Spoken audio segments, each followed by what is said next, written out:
예, 안녕하십니까.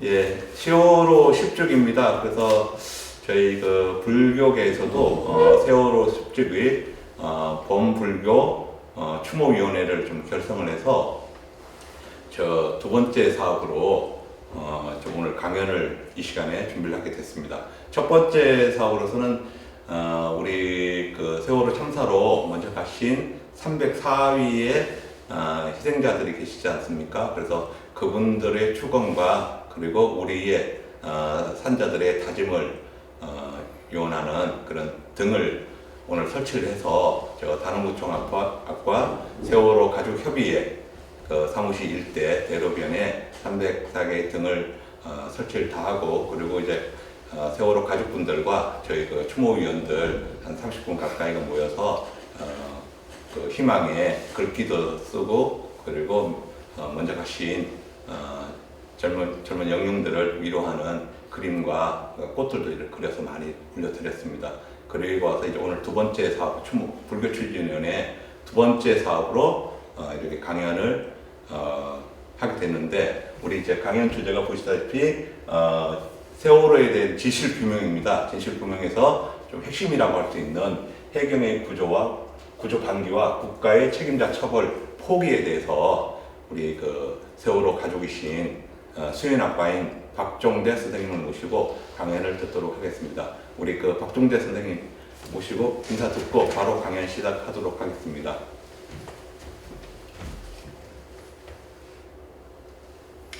안녕하십니까. 저는 세월호 참사 피해자 단원구 2학년 4반 고 박종대 아버지 박종대라고 합니다.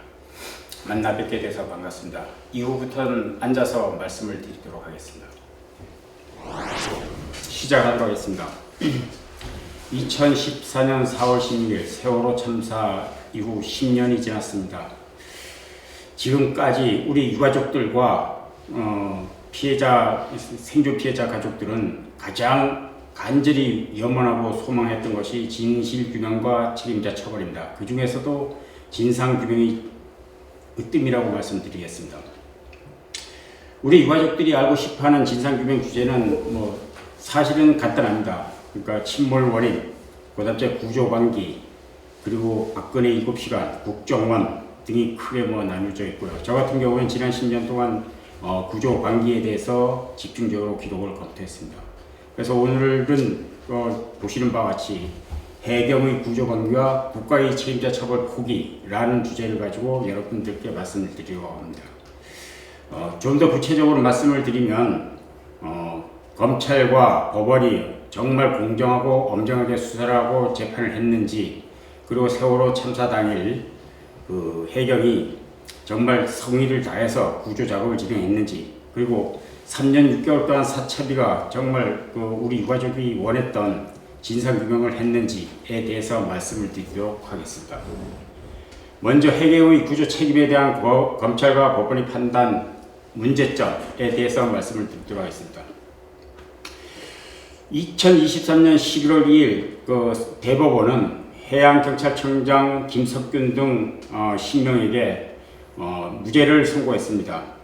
무죄 이유는 판결문이 103쪽에 달하기 때문에 간단히 소개하기는 좀 어렵습니다. 다만 제가 최대한 요약을 해서 말씀드리면 이 표에서 보시는 것과 같습니다.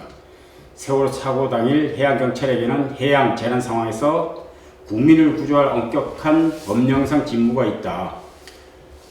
이 사건 당시 구체적 상황에 의하면 피고인들은 최선을 다해 적절한 조치를 하였으며 구조활동에 일부 위반점이 있었지만 사후적 판단에 기대해 형법적인 책임을 발생하는 업무상 과실이라고 할 수는 없다 라는 것입니다. 좀 더 구체적으로 말씀을 드리면 출동구조 세력이 사고 현장에 도착하기 전 자기 의무 위반에 대해서는 검찰이 제출한 증거만으로는 업무상 과실이 있음을 인정하기는 부족하고 달리 이를 인정할 증거가 없다. 그리고 출동구조 세력이 사고 현장 도착 후 자기 의무에 대해서도 검사가 제출한 증거만으로는 이를 인정할 증거가 없다라고 판단했던 것입니다. 대체적으로 법원이 판단이 나면 우리 유가족들 입장에서는 진실이 규명되고 책임자가 처벌되고 그래가지고 어떤 의혹사항이 없어야 됩니다. 하지만 뭐 언론을 통해서 많은 사항을 아셨겠지만 우리 유가족들에게는 오히려 더 많은 그 의혹사항이 생겼다고 하겠습니다. 그 첫 번째가 정말 해경이 사고 당일 최선을 다해서 적절한 조치를 했는지 또는 정말 인정할 증거가 없는지입니다. 제가 검토했던 바로는 세월호 참사에서 해경은 최선을 다해 구조한 사실이 없습니다. 그리고 법원의 판단처럼 증거가 부족했던 것이 아니라 해경의 구조 행위가 없었다고 말씀드리겠습니다. 저는 해경이 책임자로 처벌이 되지 않는 이유를 다음과 같이 생각하고 있습니다. 첫 번째가 검찰의 책임, 두 번째가 해경의 책임, 그리고 마지막으로 법원의 책임이라고 말씀을 드리겠습니다. 먼저 검찰의 책임을 말씀을 드리면 기소 단계에서 검찰이 의도적으로 자기 의무를 축소해서 기소했다고 말씀을 드리겠습니다. 해경이 사고 당일 해야 할 의무가 매뉴얼에 엄격히 규정되어 있었는데 검찰이 이를 고의로 누락을 했었고요. 매뉴얼이 요구한 자기 의무 위반 사항을 처벌 범위에서 의도적으로 제외했다고 말씀드리겠습니다. 두 번째는 책임자 석자 고의 축소라고 말씀을 드리겠습니다. 모든 사람들이 잘 알고 계시듯이 세월호와 관련돼서 처벌받은 사람은 1, 2, 3정장 김경일 뿐입니다. 그리고 지부 10명이 기소는 됐으나 무죄를 선고받았고 나머지 불법 행위자는 처벌을 받지 못했습니다. 마지막으로 검찰은 노골적인 부실 수사가 있었습니다. 해경이 이 사건의 책임을 면하기 위해서 명백한 허위 진술을 했었음에도 검찰은 따지지 않았고 특히 피고인들이 책임을 입증할 결정적 무기를 공격해서 사용하지 않았습니다. 다음은 해경의 책임입니다. 뒤에서 좀 더 자세히 말씀을 드리겠지만 세월호 사고 당일 해경은 정말 최선을 다해 구조 작업을 진행하지 않았습니다. 하지만 이후에 늑장 부실 구조에 대한 책임을 따지기 시작하니까 해경은 전담 조직을 조직해서 허위 공문서를 작성하고 그것을 해양경찰청장 김석균이 결재를 받아서 특히 핵심 책임자를 모두 모아서 독해를 실시한 다음에 그것을 가지고 국회와 검찰 수사 등에서 허위 진술했고 그것이 모두 통했기 때문에 결국에는 그들이 무죄 선고를 받았다고 생각합니다. 다음 법원에 대한 문제입니다. 법원 같은 경우는 이 표에서 보시듯이 쟁점 사항들을 모두 해경에게 유리하게 판단했습니다. 특히 검찰의 공소장에서 했던 주장은 무조건 배제를 하고 해경의 허위 진술은 100% 신뢰를 했었습니다. 그러다 보니까 그리고 법원은 판결문을 쓸 때 철저히 피고인들 편에서 쟁점 사항을 정리하고 특히 녹취록 등 각종 증거를 의도적으로 왜곡하여 피고인들을 배려했습니다. 또 하나는 허위 사실을 창작했다는 것입니다. 존재하지도 않는 구조 행위를 특히 피고인들이 주장하지 않았음에도 불구하고 법원이 알아서 증거를 만들어서 무죄를 선고했다는 것입니다. 먼저 검찰이 공소 제기 단계에서 자기 의무 축소에 대해서 말씀을 드리겠습니다. 검찰은 구조 세력이 사고 현장 도착하기 전에 세월호와 교신을 설정하여 상황 파악 및 전파해야 할 의무가 있었고 특히 직접 또는 출동하고 있는 구조 세력, 진도 BTS 등 동원 가능한 모든 통신 수단을 동원해서 세월호 선장 및 선원과 교신 설정을 유지했어야 했으며 이때 선내 상황 및 승객의 상태를 파악해서 각 구조본부 및 출동 중인 다른 구조 세력에게 파악된 상황을 전파했어야 했는데 이것을 하지 않았다고 얘기를 했습니다. 그리고 두 번째는 이렇게 파악된 사고 선박의 선내 상황을 바탕으로 구조 계획을 수립해서 이것을 출동하는 구조 세력에게 전달했어야 했다는 것인데 이것을 하지 않았던 것입니다. 특히 그들이 얘기했던 구조 의무 위반에 대해서는 구조 계획 수립 의무 위반에 대해서는 승객들에게 구명 동의를 착용하게 한 후 구조가 용이한 장소로 피난 조치를 하든지 아니면 선장 선원들에게 구명발 투하 지시 또는 구조 세력이 신속하게 다수 승객을 구조할 수 있는 위치로 확인해 가지고 출동 중인 구조 세력에게 그 사실을 알렸어야 했는데 그것을 하지 않았다는 것입니다. 문제는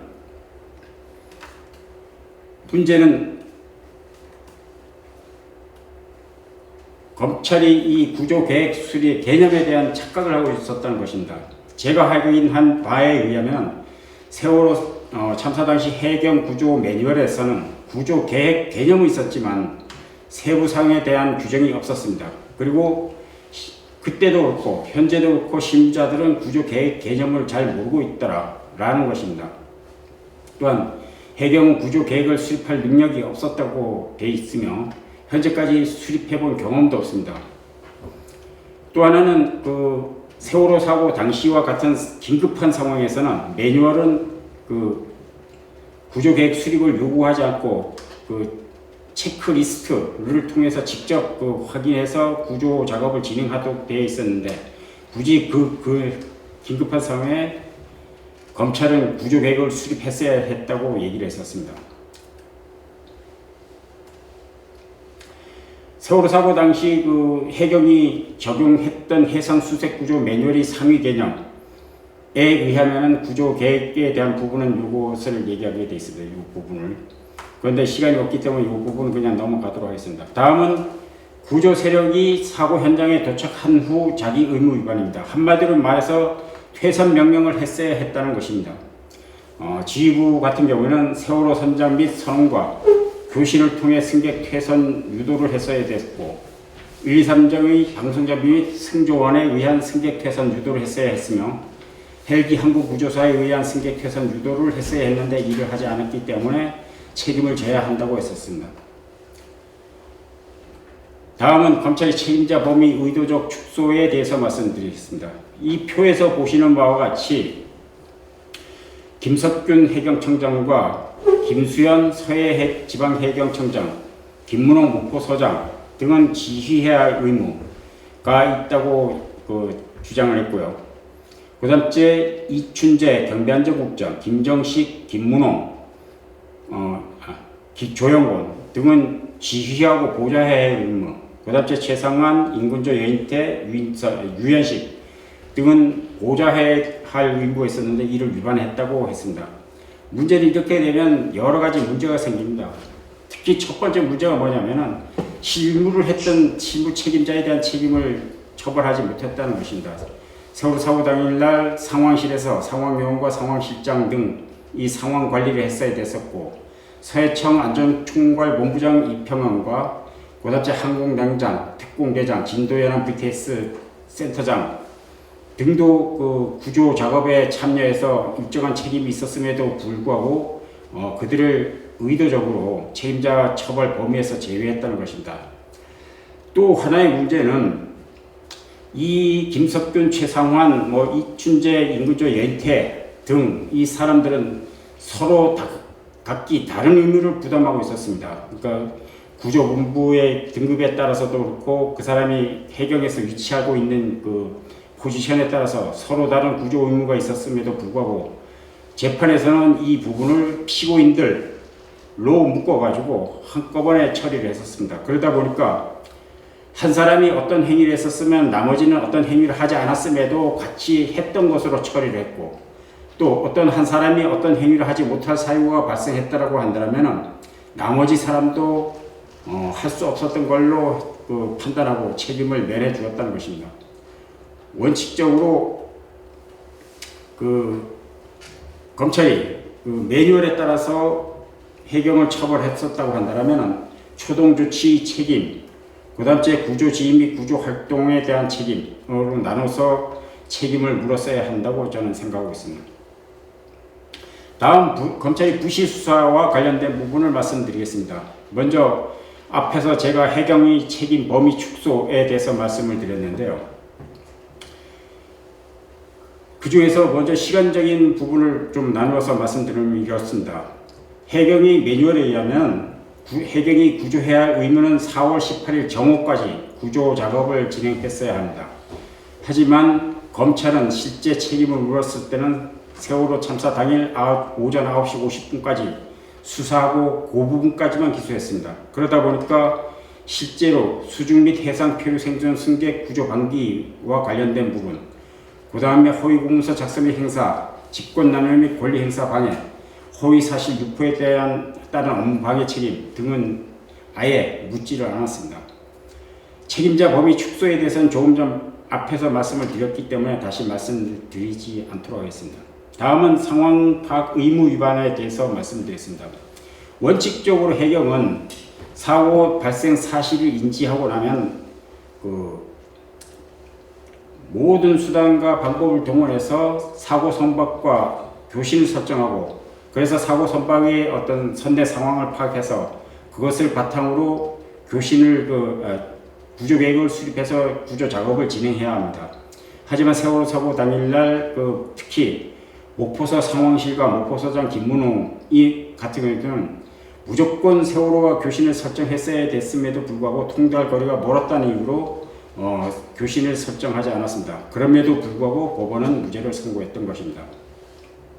문제는 세월호 사고 당일날 세월호 1등 항해사 강원식이 제주 VTS와 교신을 설정했었고 2014년 5월 24일날 감사원이 재현 시험을 했었는데 역시 성공을 했었다. 그렇다고 한다면 검찰 같은 경우에는 그 증거를 가지고 어떤 교신 설정 의무 위반에 대한 책임을 물었어야 되는데 이를 묻지 않았던 것입니다. 100번 양보해서 통달거리가 멀어서 교신이 설정하지 못했다고 한다면 대체 장비를 찾았어야 합니다. 세월호 사고 당일날 모든 해경, 상황실, 그리고 함정, 항공기 등에는 표에서 보시는 바와 같이 SS 통신 장비가 있었음에도 불구하고 이를 활용하지 않았습니다. 특히 2018년 세월호 특별수사단이 해경 사무실을 압수수색하는 과정에서 이 사실을 분명히 확인했음에도 불구하고 검찰은 이 부분에 대한 책임을 묻지 않았습니다. 그 다음에도 511회 같은 경우에도 사고 현장에 도착했다고 한다면 위에서 교신기에 문제 있어서 사고 상황을 파악하지 못했다고 한다면 최초로 도착한 해경을 통해서 사고 선박의 선대 상황을 파악해서 그것을 구조 작업을 활용했어야 하는데 이도 활용을 하지 않았다고 말씀을 드리겠습니다. 다음은 해경 구조 시스템을 잘못 파악한 부분에 대해서 말씀드리겠습니다. 특히 구조본부 비상 가동이 없었음에도 불구하고 구조본부가 비상 가동된 것처럼 그 다음 해선 명령에 대한 어떤 개념을 잘못 해석해서 그들에게 면죄부를 주었던 부분도 있고 구조 계획 수립과 관련된 부분은 앞에서 말씀드렸습니다. 하여튼 이런 구조 시스템을 잘못 파고 개념을 잘못 정리한 데서 잘못 정리함으로 인해서 해경 특히 지휘부에게 어떤 부실 구조의 책임을 묻지 못했다고 말씀을 드리도록 하겠습니다. 다음은 해경의 책임에 대해서 말씀드렸습니다. 조금 전에도 말씀드렸던 것처럼 해경은 자신들이 부실 또는 늑장 구조의 책임을 면하기 위해서 제가 파악했던 바로는 4월 22일경부터 어떤 본격적인 증거 인멸 작업을 시작했습니다. 그때 본청 경비과장 여인태 총경을 팀장으로 해서 해양경찰청에 4개 내지 5개 반으로 구성된 허위 공문서 작성 팀을 조직을 했고 여기서 아주 오랫동안 허위 공문서를 작성했습니다. 그리고 그 문건을 진도에서 구조 작업을 하고 있는 김석균한테 가지고 내려가서 결재를 받은 다음에 독해라는 절차를 통해서 반복 연습을 진행했습니다. 그리고 그것을 바탕으로 국회 국정조사, 감사원 감사, 검찰 수사, 일기 특조위 조사 등의 허위 진술을 했습니다. 대체적인 내용은 이 표에서 보시는 바와 같습니다. 구조본부가 비상가동되지 않았음에도 불구하고 구조본부가 비상가동된 것처럼, 그리고 OSC를 지정하지 않았음에도 OSC를 지정한 것처럼, 그리고 목포서 상황실에서 세월호 선장 이준석과 통화를 시도하지 않았음에도 통화를 시도했던 것처럼 이런 문건을 만들어서 자신들이 세월호 사고 당일날 최선을 다해서 구조 작업을 진행한 것처럼 판단을 했었습니다. 이때 만든 문건이 표와 같습니다. 세월호 사고 예상 질의 답변 1.2, 초동 조치 및 수색 구조 쟁점 1.2, 세월호 관련 핵심 질의 응답 2개 버전, 국정조사 요구 자료, 세월호 침몰 사고 관련 시차별 조치 사항 등 이런 많은 문건을 얘기했습니다. 특히 중앙구조본부 운영 계획은 이 표에서 보시듯이 비록 세 쪽에 불과하지만 어떤 이 해경이 시작부터 첫 번째 단추를 시작부터 정상적인 구조 작업을 진행했다는 허위 문건을 만들어서 그것을 대응했고, 검찰과 법원, 심지어 사참위까지도 이 문건의 존재를 인정해서 해경이 무죄를 받는데 중요한 역할을 수행하도록 했습니다.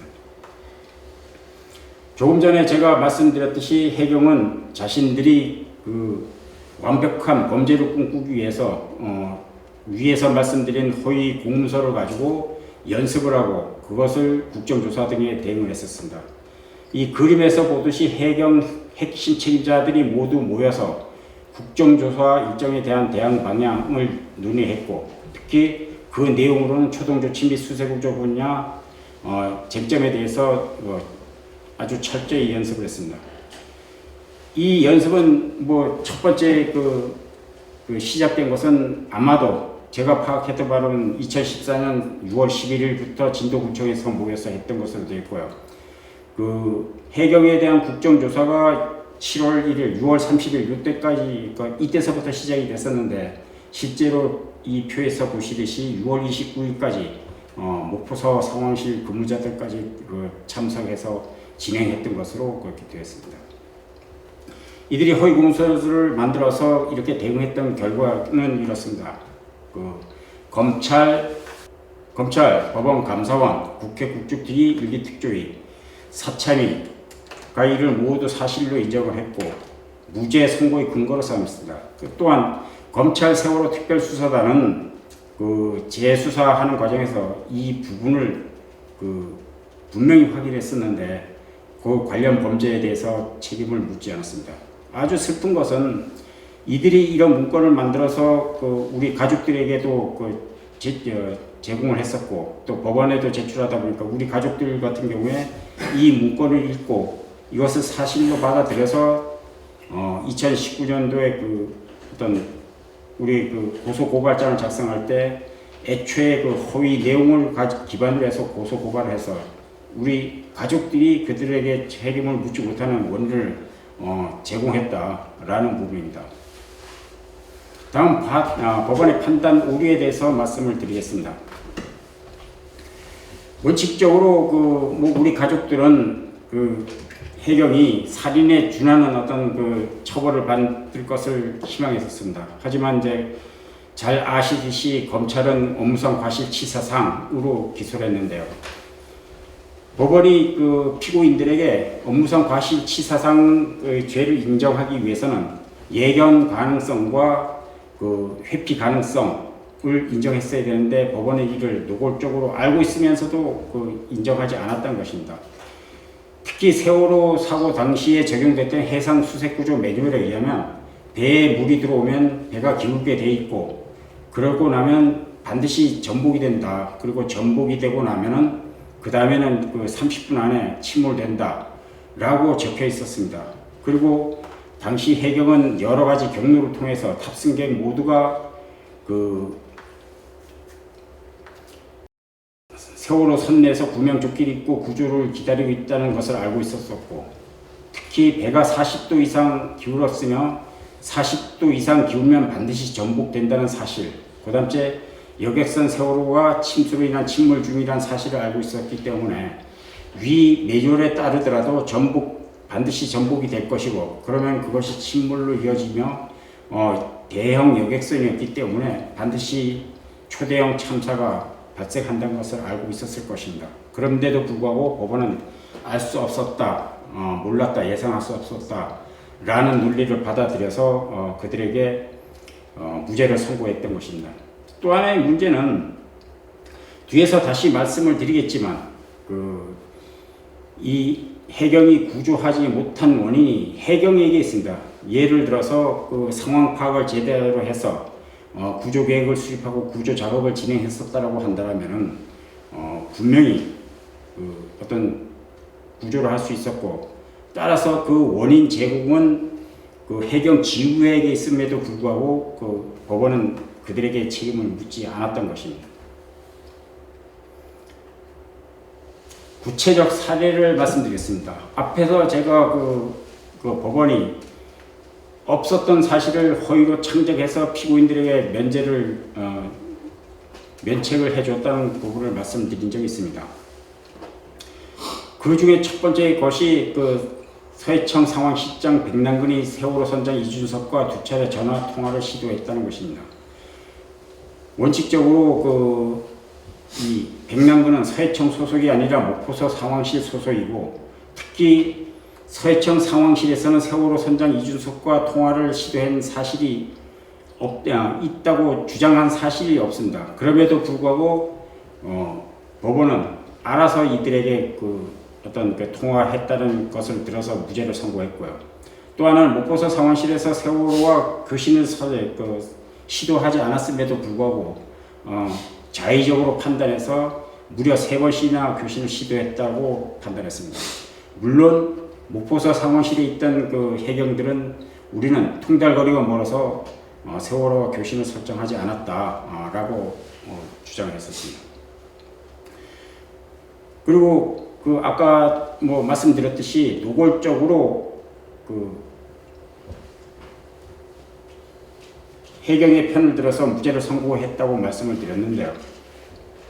특히 이 표에서 보시는 바와 같이 오해하거나 인식하지 못했을 가능성, 나름대로 조치했다, 어려웠을 것이다, 아니면 영향을 미치지 못했을 것이다, 판단하지 못했을 것이다, 불가능했다 라는 식의 어떤 논리를 끌어들여서 피고인들에게 무죄를 선고했습니다.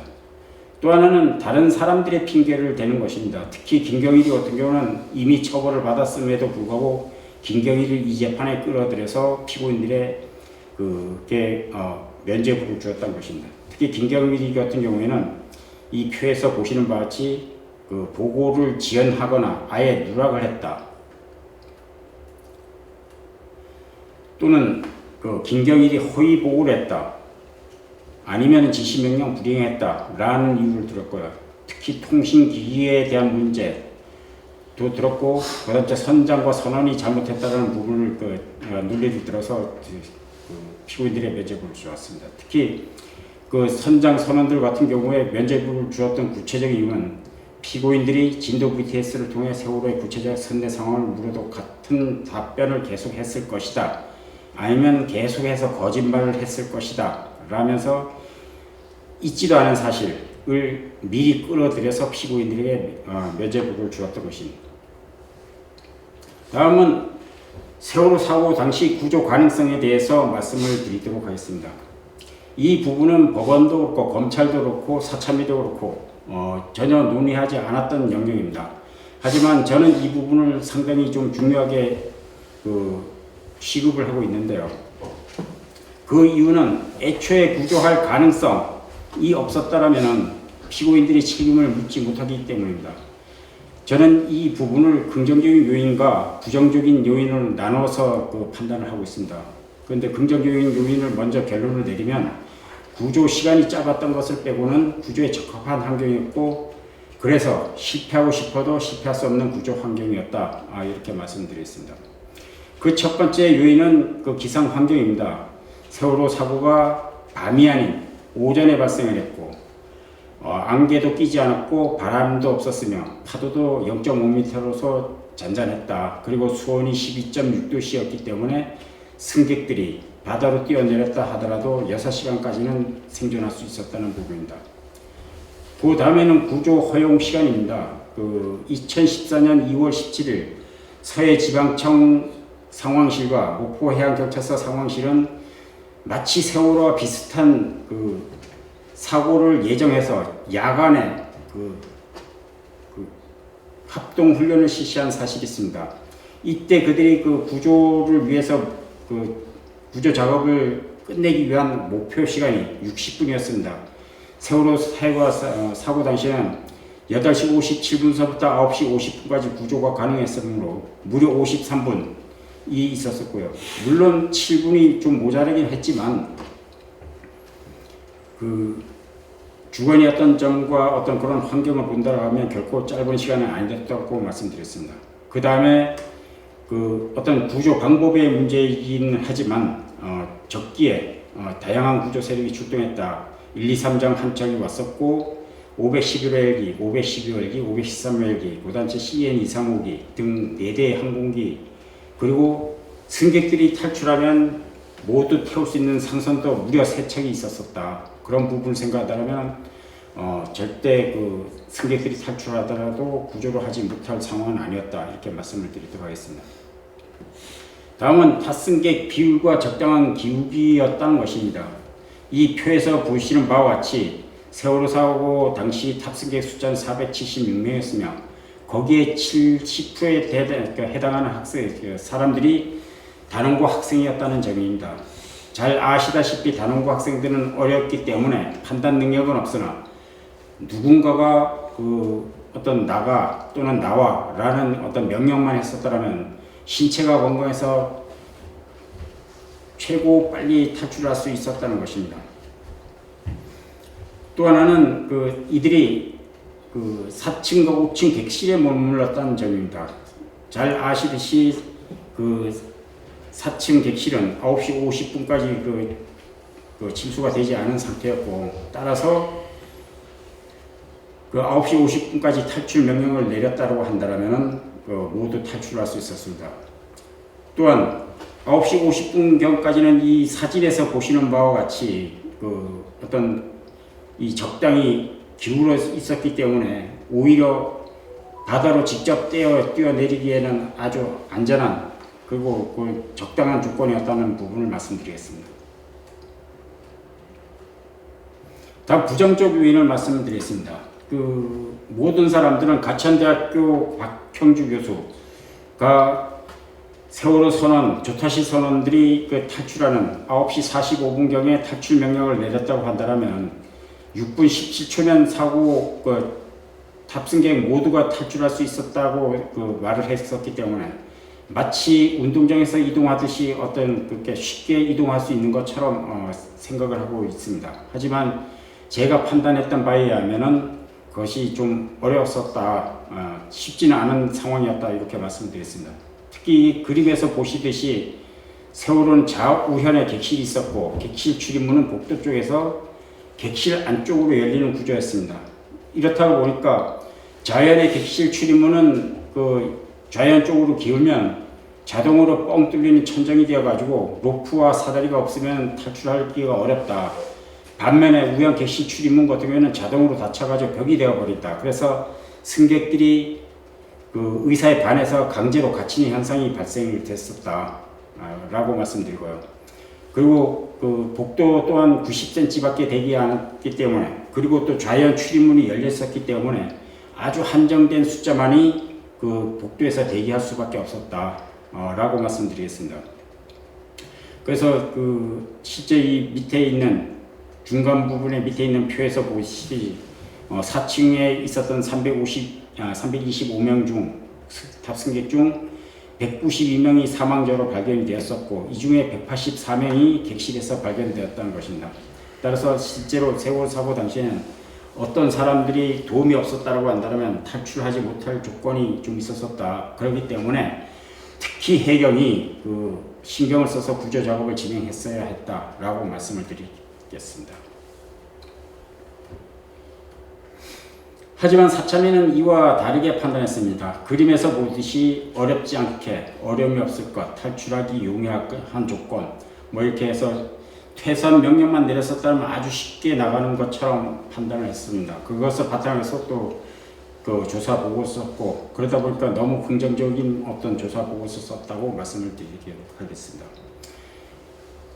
실제로 세월호 사고 당일 9시 30분 전에 해서 식당 선원 그 여러 명이 그 탈출을 했었는데요. 이때 이묘희와 김문익 같은 경우는 그 기울기 때문에 바닥으로 미끄러 떨어져서 사망한 사례도 있고 구춘미 같은 경우는 같은 시간에 탈출했지만 그 이동 도중에 체력 부족으로 중도에 포기해가지고 사망한 사례도 있습니다.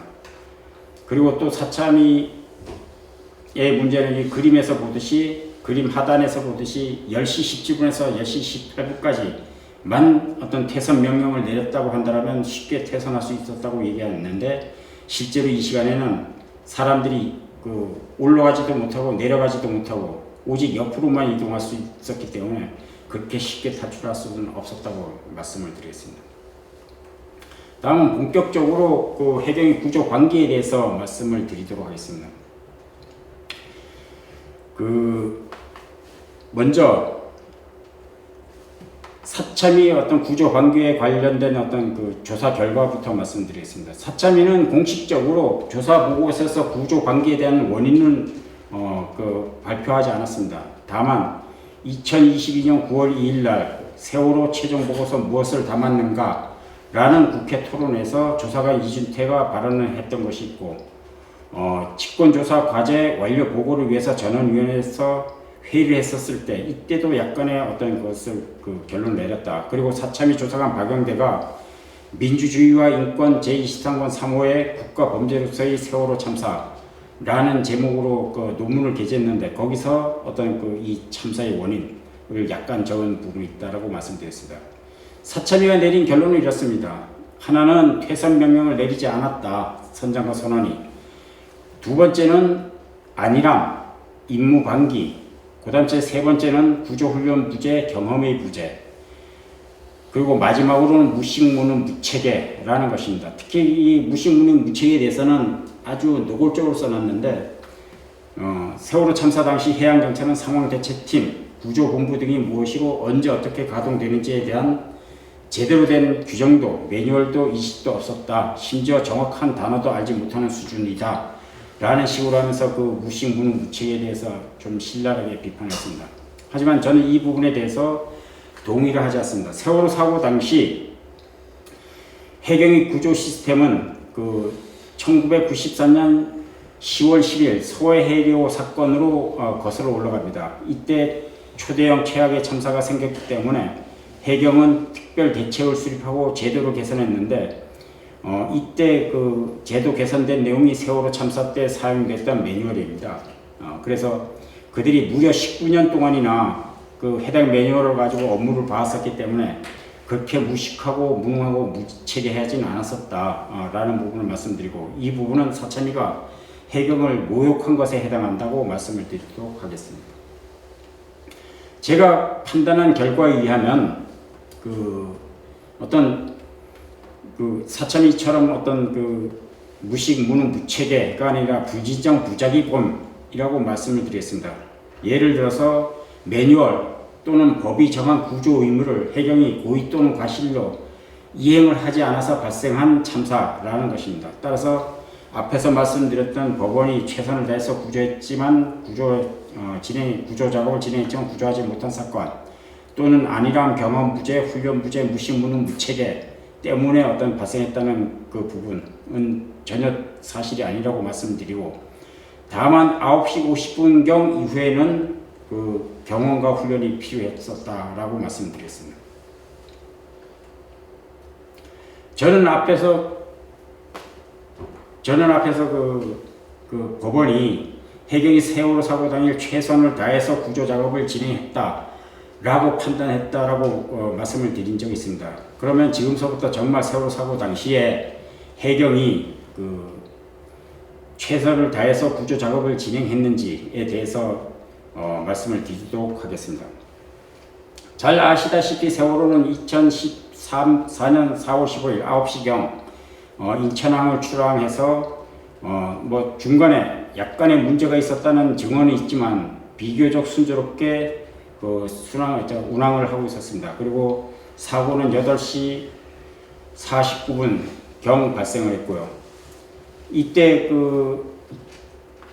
단원고 학생 고 최덕화 군이 전남 119에 전화를 했고, 그것이 8시 54분경 목포서 상황이 실과 3자 통화를 하고, 그리고 그 전화가 8시 57분경에 그 전화 통화가 끝났기 때문에 세월호 사고 발생 사실을 정확히 인지한 시간은 8시 57분이라고 말씀을 드리도록 하겠습니다. 해경이 사고 발생 사실을 인지하면 가장 먼저 해야 될 부분은 상황 파악입니다. 상황 파악이라고 하면 상황 분석 및 상황 판단을 위해서 사고 선박에 대한 유가치한 정보를 수집하는 행위를 말합니다. 그리고 이때 어떤 파악된 정보를 바탕으로 해서 탑승객들이 특히 위험한 상황에 놓여 있었다면 임시 조치를 했어야 한다고 말씀드렸습니다. 세월호 사고 당시 해경은 상황 파악을 하지 않았습니다. 하지만 최덕화군 등이 사고 발생 사실을 상황실에 알리면서 이때 사고 내용을 좀 비교적 정확하게 알렸기 때문에 마치 상황을 파악한 것 같은 효과는 있었다고 말씀드렸습니다. 상황 파악이 완료가 되고 나면 그 다음엔 상황 판단을 해야 됩니다. 상황 판단이라고 하면 가장 먼저 해야 될 것이 긴급성 판단을 해야 된다. 특히 사람의 생명을 된 그 부분을 판단을 해야 되는데, 탑승객이 사망했는지 다쳤는지 어디에 대피하고 있는지 등을 확인하고 난 다음 그 다음 어떤 구조 세력을 보낼 것인지를 결정을 해야 됩니다. 세월호 사고 당시에는 상황 파악을 한 사실이 없고 그 다음에 상황 판단을 한 사실이 없습니다. 그 상태에서 8시 59분경 보고 및 전파를 하게 됩니다. 그렇다 보니까 어떤 제대로 된 보고와 제대로 된 전파를 하지 않고 여객선 세월호 침수로 인한 침몰 중 이라는 사실만 접하였고, 특히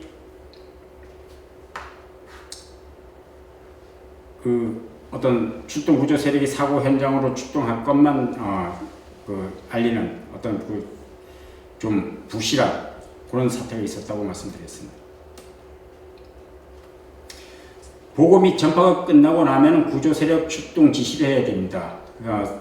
목포서 상황실에서 사고 현장으로 출동 지시를 한 것은 1, 2, 3정에게 한 것은 8시 57분, 그리고 511호 헬기에 출동 지시를 했던 것은 9시 3분경입니다. 해경이 구조 세력 출동 지시를 하고 난 뒤에 가장 먼저 해야 될 것은 구조 세력이 사고 현장에 도착하기 전까지 OSC를 지정하고, 그 다음에는 사고 선박 및 출동 구조 세력과 교신을 유지해서 추가 정보를 파악하고 보고하고, 그리고 출동 구조 세력에 구체적인 임무를 부여해야 합니다. 그래서 여기까지가 우리는 매뉴얼에서 초동 조치라고 부르며, 이것을 상황실에서 해야 될 의무라고 말씀드렸습니다. 그 이후부터는 지휘부가 보고 및 전파를 받았기 때문에 구조 작업을 지휘부가 하게 되어 있습니다. 지휘부가 사고 발생 사실을 접수를 하게 되면 가장 먼저 해야 될 것이 구조본부 비상가동입니다. 이때 지휘부는 상황실로 들어와서 상황 담당관, 상황실 지원으로부터 지휘권을 일관 받아서 직접 지휘를 하게 되고, 이때 가장 먼저 해야 될 것이 어떤 초동 조치 과정에서 미흡한 사항에 대해서 미흡한 상황을 확인하고, 잘못된 것이 있다면 보정하고, 부족한 것이 있다면 보충하는 그런 작업을 했어야 합니다. 그 다음에 해야 될 것은 파악된 정보를 바탕으로 해서 구조계획 또는 구조 지시를 해야 됩니다. 그것도 구조 세력이 사고 현장에 도착하기 전까지 했어야 하는 것입니다. 세월호 사고 당시 출동 구조 세력이 사고 현장에 도착할 시간은 헬기가 9시 26분, 그 다음 주 1, 2, 3장은 9시 32분입니다. 이때 출동 구조 세력은 침수 매뉴얼을 적용해서 수색 구조 활동을 했어야 했고, 이때 필요했던 것이 퇴선 지시, 퇴선 명령이었습니다. 하지만 세월호 상황실에서 초동 조치 차원에서 상황 파악을 하지 않았었기 때문에 지휘부는 이때에서야 비로소 뒤늦게 상황 파악 및 보고 지시를 하게 됩니다.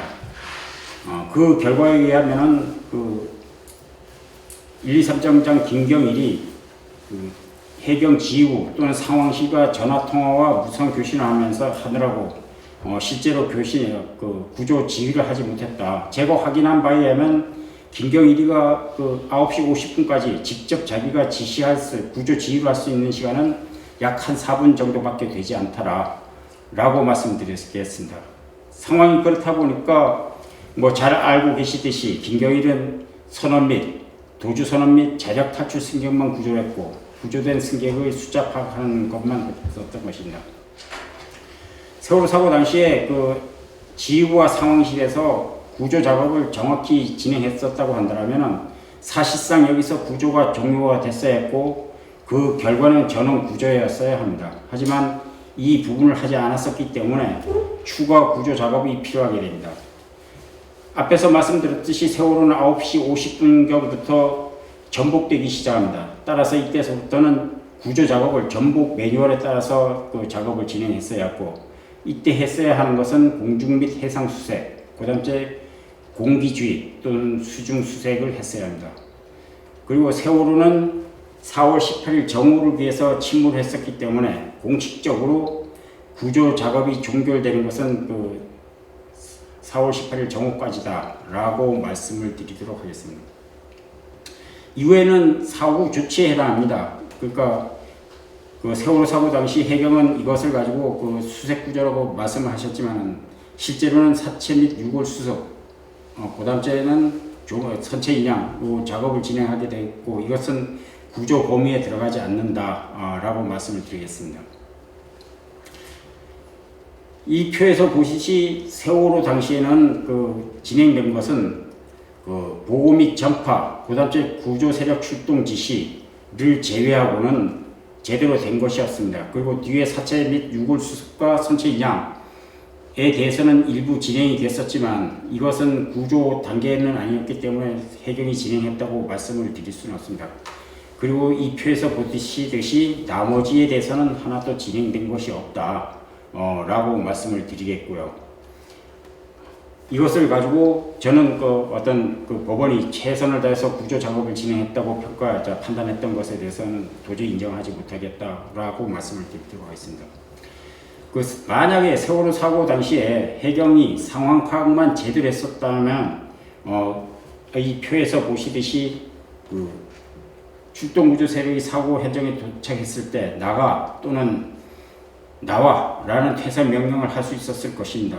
그런데 사고 당시에 사고 발생 사실을 인지하는 당시에 무선 교신 또는 유선 전화를 통해서 상황 파악을 하지 않았기 때문에 어떤 결국에는 적기에 퇴사 명령을 하지 못했다고 말씀을 드리도록 하겠습니다. 다음은 자기 의무에 대한 부분을 말씀드리겠습니다. 앞에서 말씀드렸듯이 세월호 사고 당시 해경은 검찰은 해경이 자기 의무를 상당히 축소해서 책임을 물었고 그 결과가 무죄로 연결되었다고 말씀드리는데요. 지금서부터는 실제로 얼마만큼의 많은 숫자를 축소를 했는지에 대해서 말씀드리도록 하겠습니다. 먼저 부분을 말씀드리기 전에는 여기서 어떤 전문적인 용어가 나옵니다. 그 부분에 대해서 먼저 말씀을 드려야지만 뒤에서 좀 시간을 좀 줄일 수 있는데요. 수색 구조는 SAR, 항공기 조정관은 ACO, 그다음에 수색 구조 임무 조정관 SMC, 현장 조정관 OSC, 대규모 인명 구조 활동은 MRO라고 말씀을 드리고요. 그리고 제가 설명한 도중 PT에 보시듯이 글자 색상이 변하는 것이 있습니다. 또는 맑은 얼굴로 표시된 것은 어떤 세월호 사고 당시에 해경이 전부 이행했다는 것을 말씀을 드리고요. 수가 표시가 된 것은 요구된 자기 의무 중에서 검찰이 책임을 물었다는 것을 말씀드립니다. 그리고 흐린 얼굴 또는 세모로 표시된 부분은 해경이 일부만 실행했다는 것을 말씀드리고, 설명 도중 글자가 보색으로 바뀌는 것 또는 X로 되어 있는 것은 반드시 했어야 했지만 해경이 진행하지 않았다는 것을 말씀을 드리도록 하겠습니다. 먼저 평상시 해경의 구조 단계, 구조 의무에 대해서 말씀을 드리도록 하겠습니다. 여기 표에서 보시는 바와 같이 너무 많은 의무가 있기 때문에 모두 설명은 드릴 수 없고요. 평상시 해경은 모니터링 또는 점검 및 정보 교환, 그 다음 작동 상태 확인, 배치 및 동향 파악 등의 임무를 수행하게 됩니다. 세월호 사고 당시에 잘 아시는 바와 같이 진도 VTS는 조난 통신망 감도 및 작동 상태 확인 아니면 모니터링 작업을 했었어야 했습니다. 하지만 그들의 뭐 잘 아시듯이 그 임무를 방기했고 그 결과가 그 사고 발생 사실을 뒤늦게 알게 되는 그런 그 사태가 발생했던 것입니다. 다음은 사고 발생 사실 인지 단계입니다. 그 해경이 그 사고 발생 사실을 인지하는 방법은 이 표에서 보시는 바와 같이 4가지 방법이 있습니다. 그 진도 BTS에서 관제 화면을 육안으로 보고 확인하는 방법.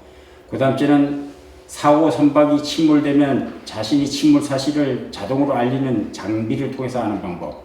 세월호 사고 당시와 같이 유선전화와 휴대전화를 통해서 하는 방법. 그 다음째 조난 현장에 있던 함정과 헬기가 조난 신호를 수신하는 방법. 이렇게 4가지가 있었습니다. 그리고 잘 아시듯이 세월호 사고 당시는 유선전화와 휴대전화 등을 통해서 사고 사실, 발생 사실을 인지하게 됐습니다. 세월호 사고 당시에 아까도 말씀드렸지만 탑승객들이 그 유선전화를 통해서 알려주는 방식으로 인해 가지고 조난 사실을 알게 됐었고요.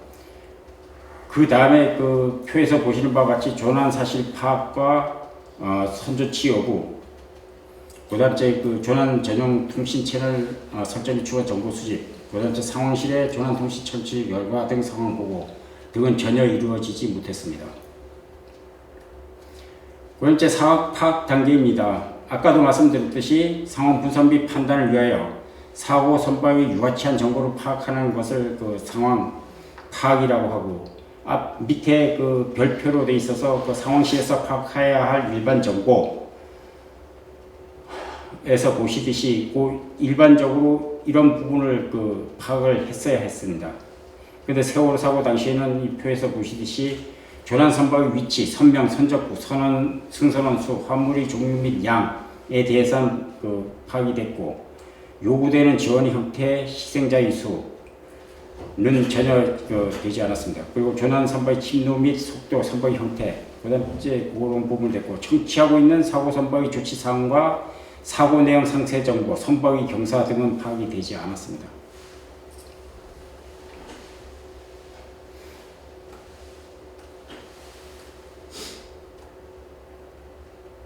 다음은 진도 BTS가 파악해야 할 정보에 대해서 말씀드리겠습니다.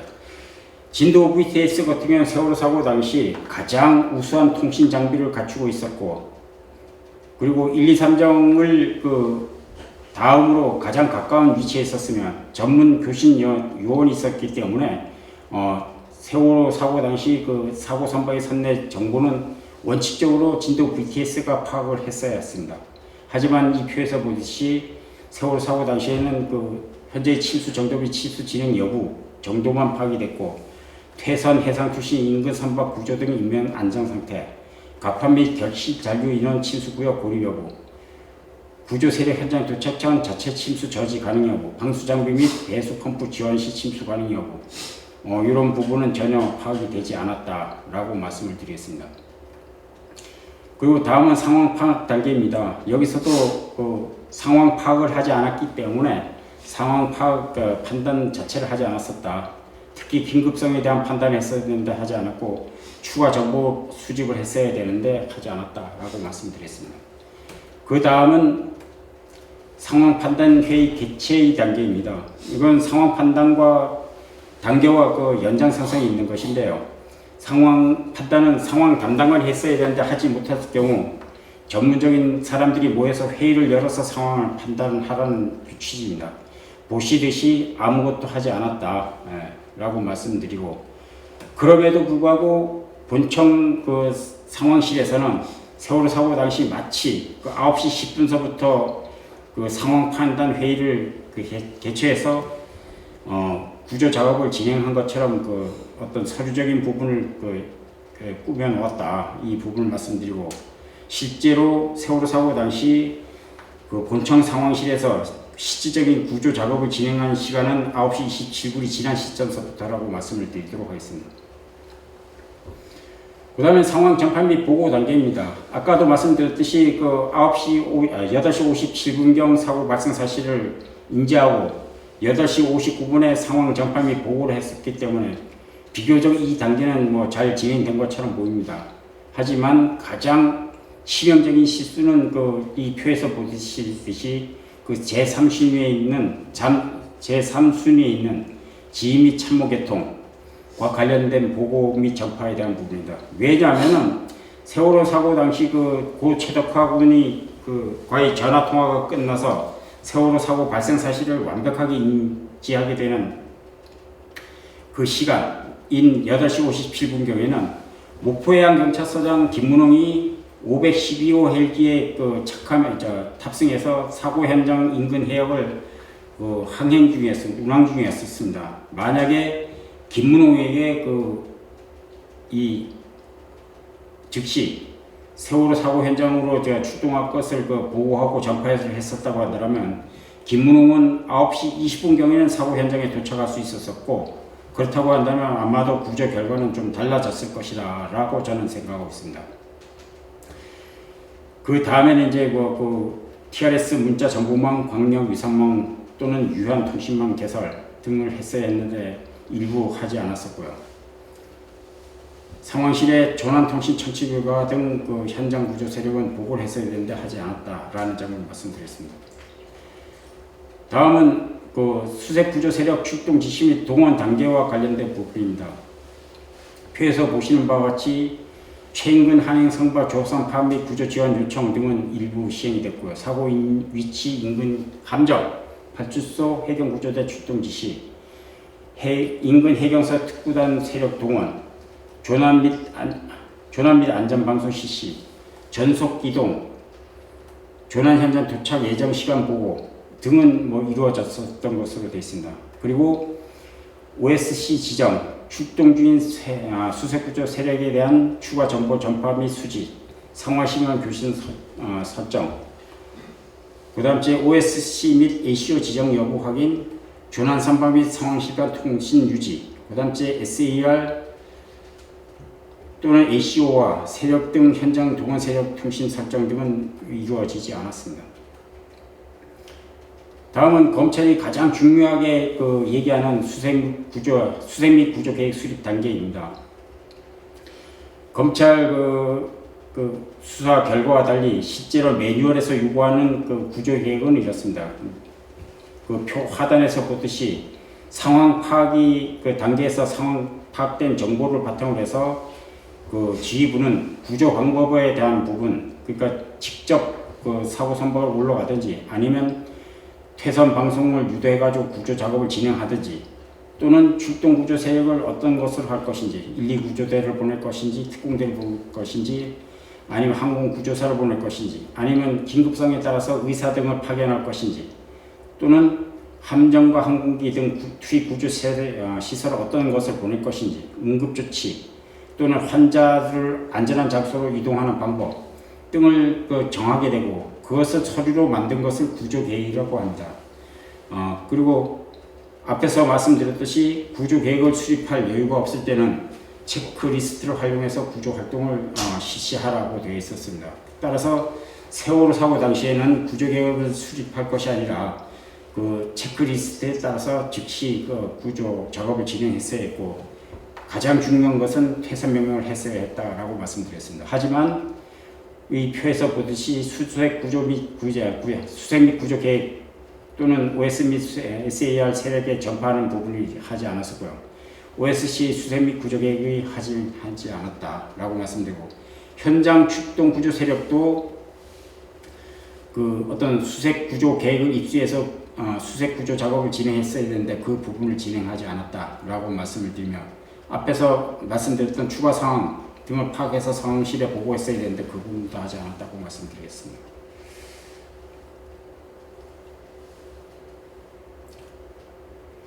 다음은 수색 및 구조 실시 단계의 어떤 구조 활동입니다.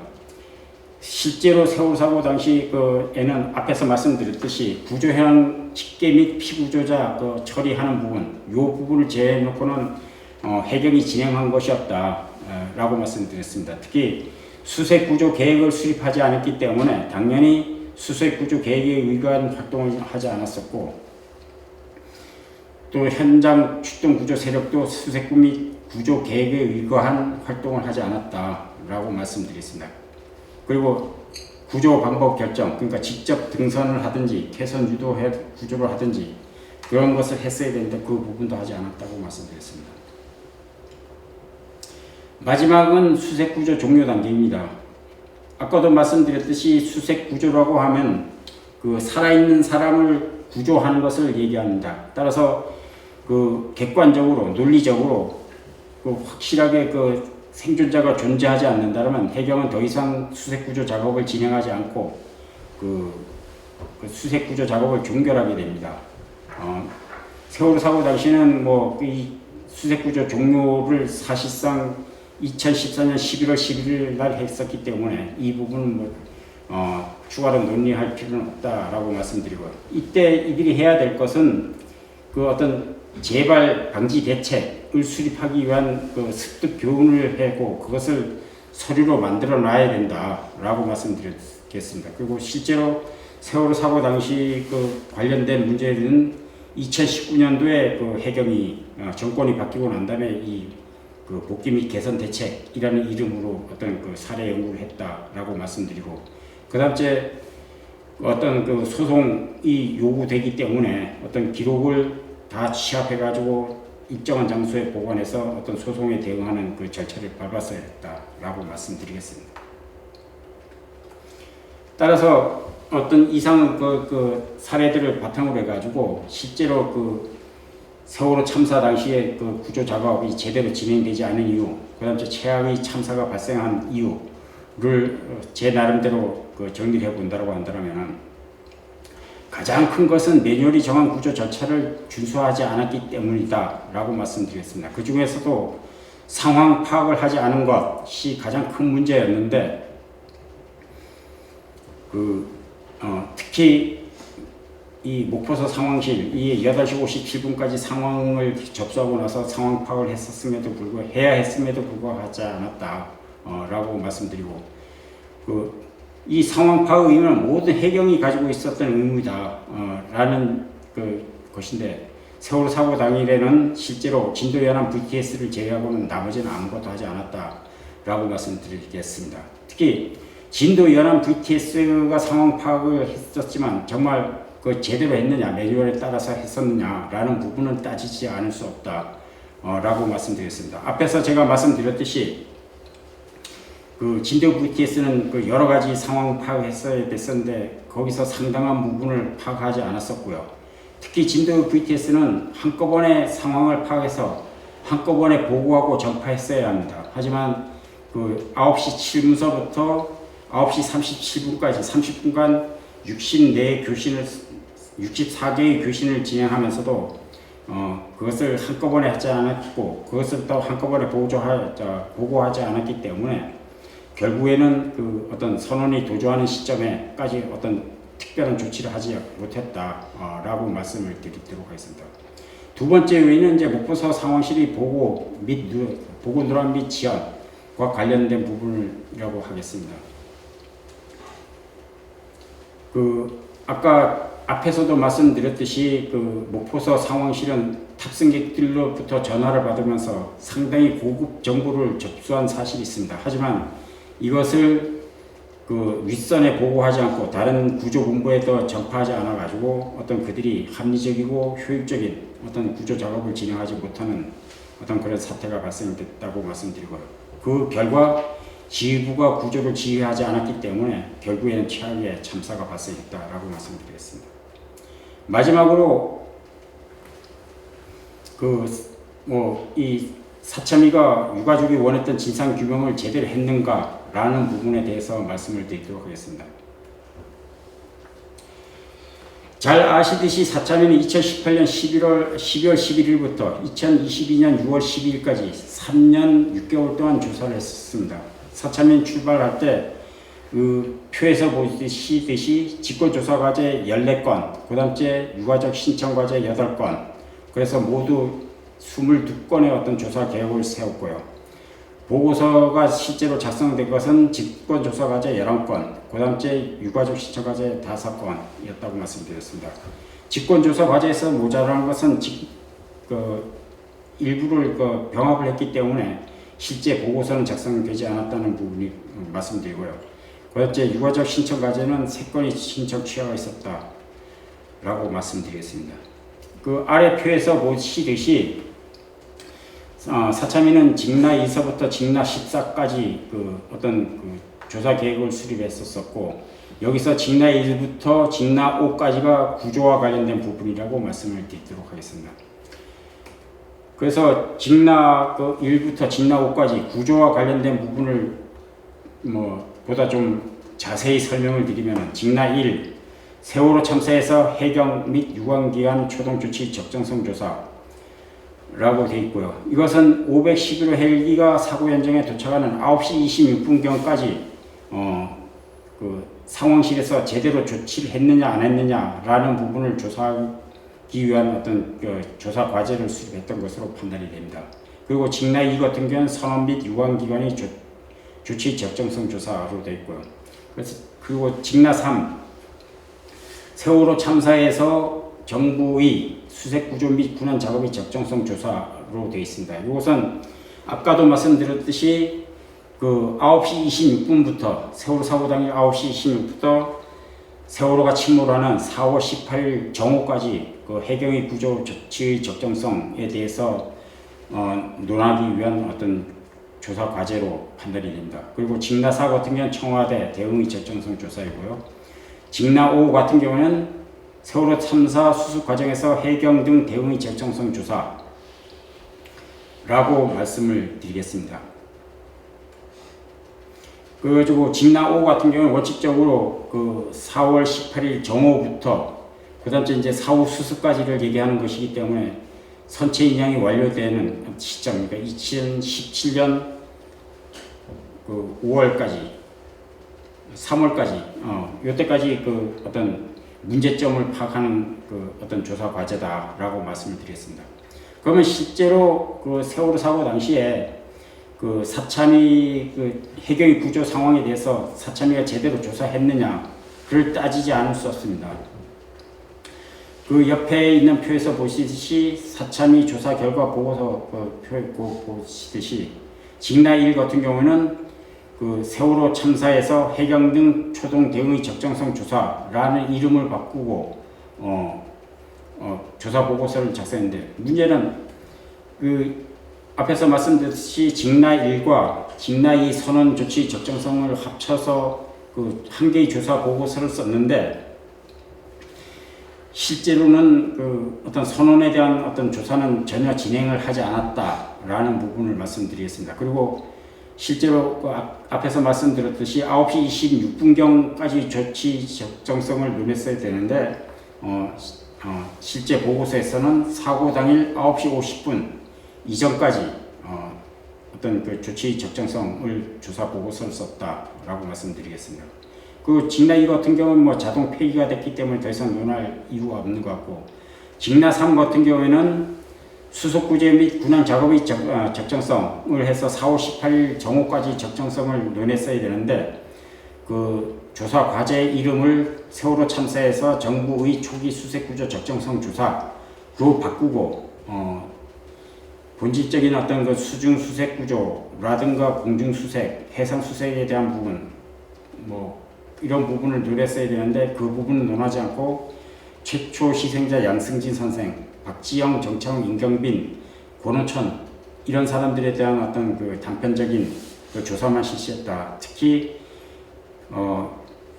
임경빈과 정창훈 군에 대한 부분은 조사 보고서의 가치는 좀 있을 것 같으나 나머지 사람들은 별 의혹이 없는데도 억지로 어떤 보고서를 작성해가지고 썼기 때문에 그러니까 조사 계획과 취지에 맞는 조사도 진행하지 않았고 또 전체적으로 봐도 유의미한 조사 보고서라고 치니까 평가할 수는 없다 이렇게 말씀을 드리겠습니다. 그리고 직나 5 같은 경우에는 아까도 말씀드렸듯이 사망자가 발생하는 시점부터 선체 인양이 완료되는 시점까지 어떤 문제점을 조사를 했어야 되는데 이건 완전히 조사 명을 바꿉니다. 그래가지고 세월호 참사 수습 과정에서 수사기관의 신원 신병 관리 등의 적정성 조사라고 해서 해경을 수사기관으로 바꾸고 대응을 선언신병관리로 바꿔서 어떤 그 이상한 보고서를 썼다라고 말씀드렸습니다. 원칙적으로 제가 생각할 때는 이 직나 5의 보고서는 그 직나 2 보고서, 그러니까 유관기관의 적정성 조사에 그 포함이 됐었어야 됐었다라고 말씀을 드리고, 따라서 그 직나 2의 일부를 떼어서 직나 5로 바꿔서 마치 조사를 그 완료한 것처럼 어떤 그런 그 조치를 했다라고 말씀을 드리겠습니다.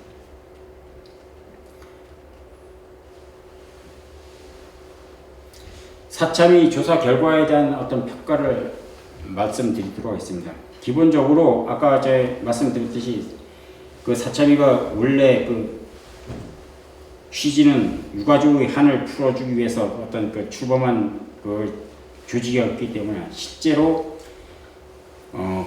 그 어떤 유가족이 그 요구했던 그런 진상규명을 했느냐라는 부분을 따지지 않을 수 없는데요. 실제로 사참위는 그 출범 시점부터 유가족들이 요구하는 어떤 진상규명을 할 수 없었다라고 말씀을 드리도록 하겠습니다. 그 이유는 우리 그 유가족들이 가장 상당히 많은 관심을 가지고 있는 그 언론에 대한 문제, 특히 전원구조 오보와 관련된 문제 등이 있었는데 그 부분을 논의하지 않았다라는 점을 말씀드리고, 따라서 사참위가 조사 계획대로 그 조사를 했다 하더라도 그 결과적으로는 유가족이 원하는 진상규명을 하지 못했을 것이라고 말씀드렸습니다. 두 번째는 앞에서 말씀드렸듯이 직권조사 계획과 전혀 다른 조사 보고서를 작성했다 라고 말씀을 드리겠습니다. 그래서 원래 그 4월 18일 그 정오까지 어떤 구조의 어떤 수색구조의 적정성에 대한 어떤 그 부분을 조사했어야 되는데 실제로는 사고 당일 9시 50분경까지만 조사하고 나머지는 전부 다 폐기했기 때문에 그 어떤 적정성을 인정할 수 없고, 결과적으로 어떤 유가족들의 어떤 그 비난을 피하기 위한 어떤 눈속임용 보고서를 작성했다라고 말씀드리겠습니다. 두 번째는 조사 결과의 부적성성이라고 말씀을 드리도록 하겠습니다. 그 앞에서 말씀드렸듯이 검찰의 어떤 수사 보고서나 아니면 법원의 판결문에는 사실이 아닌 것이 아주 좀 많이 들어있고, 그다음에 논리에도 반하고 왜곡된 부분도 많고 그렇게 돼 있는데 그 사참위 같은 경우는 그것을 바로 시정하지 못했다라고 말씀을 드리겠습니다.